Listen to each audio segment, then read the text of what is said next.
অনেকে ভাবেন শুধুমাত্র সহকারী হিসেবে কাজ করে ফটোগ্রাফি শেখা যায়। সোশ্যাল মিডিয়া এই ধারণা বদলে দিয়েছে। আমি অনলাইনে নিজে নিজে শিখেছি এবং সেখানেই কাজের স্বীকৃতিও পেয়েছি।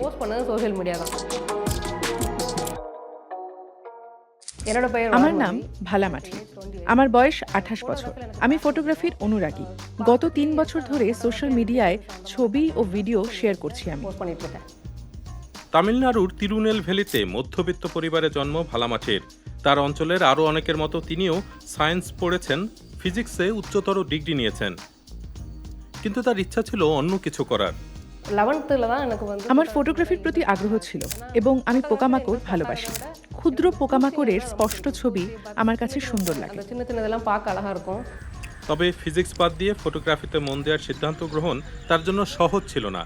তার এলাকায় ফটোগ্রাফি পুরুষের কাজ হিসেবে বিবেচিত। শুরুতে কাজ পেতে বেশ বেগ পেতে হয়েছে তার। তারা শুধু বলতো, যেহেতু তুমি নারী তাই শুধু সম্পাদনার কাজে যোগ দিতে পারো। তারা মনে করেন নারী ফটোগ্রাফি পারে না। দুটো স্টুডিও থেকে আমি এই কথা শুনেছি। তামিলনাড়ুতে আগে ফটোগ্রাফি ওয়ার্কশপে 100 জনের মধ্যেও একজন নারী পাওয়া কঠিন হতো। সাম্প্রতিক কিছু উদ্যোগ এই ব্যবধান কমাচ্ছে। ভালামাঠি অবশ্য কারো সহায়তা পাননি। সোশ্যাল মিডিয়া দেখে নিজে নিজে ফটোগ্রাফি শিখেছেন তিনি। ইউটিউব দেখে ভালো ছবি তোলা শিখেছি আমি। গুগলে পাওয়া বিভিন্ন প্রতিবেদনও সহায়তা করেছে। এক পর্যায়ে ভালামাঠি সোশ্যাল মিডিয়ায় তার জীবন শেয়ার করতে শুরু করেন। তার তৈরি বিহাইন্ড দ্য সিন ভিডিওগুলো দ্রুত সাড়া জাগায়। এই সাফল্য তার পরিবারকেও সন্তুষ্ট করেছে। আমার বাবা কখনোই আমাকে আয় করতে বলেননি। তিনি শুধু বলতেন, তোমার যা খুশি করো।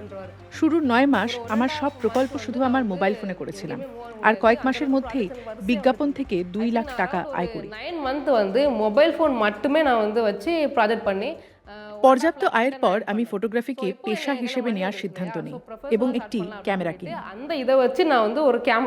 সময়ের সাথে সাথে ফটোগ্রাফি থেকে ভিডিওগ্রাফিতে মন দেন ভালামাঠি।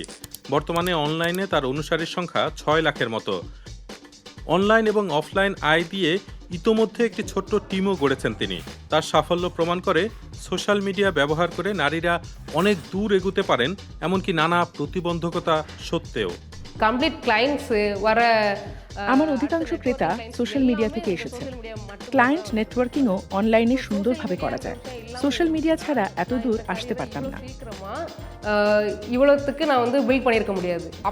আমার চেহারা নিয়ে কিছু মানুষ বেদনাদায়ক মন্তব্য করেন, আর নারী ফটোগ্রাফার হওয়ায় শুরু থেকে ইতিবাচকের চেয়ে নেতিবাচক মন্তব্যই বেশি পেয়েছি। ধীরে ধীরে আমি এতে অভ্যস্ত হয়ে গেছি। মানুষ মন্তব্য করবে, কিন্তু তাই বলে আমরা আমাদের পথ চলা ভিডিওর মতো স্থির করে রাখতে পারি না। আমি আমার অর্জনকে সামনে এগিয়ে নিতে কাজ করে যাব।